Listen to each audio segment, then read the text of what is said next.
Maithili express की शानदार प्रस्तुति।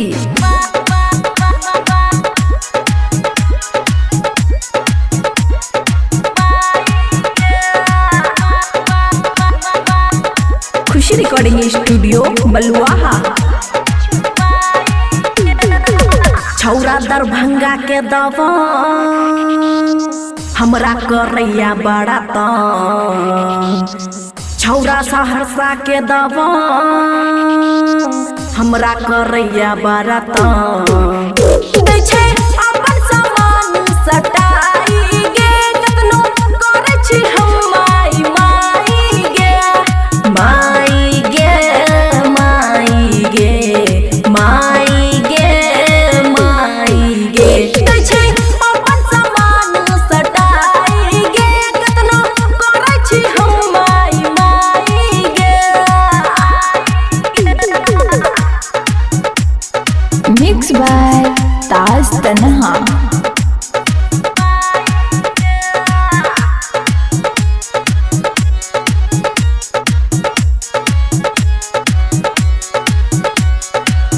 करे उल्टा पुल्टा काम लगैया करते बदना करे उल्टा पुल्टा काम लगैया करते बदना पुलिसों में जाएंगे करबै कैसे पुलिसों में जाएंगे जाएंगे जाएंगे जाएंगे जाएंगे अपन सामान सटाएंगे कितनो करे छी हम माई माई गे।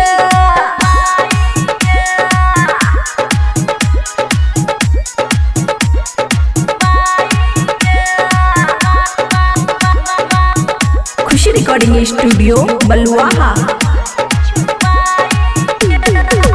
जारा में खोजे छै जोगार पड़ल छै लफके बेमार जारा में खोजे छै जोगार पड़ल छै लफके बेमार हाथ दै छै कमरो घुसाई गे केतनो करे छी हम माई माई गे माई गे माई गे माई गे माई गे अपन सामान सटाई गे केतनो करे छी हम माई माई गे।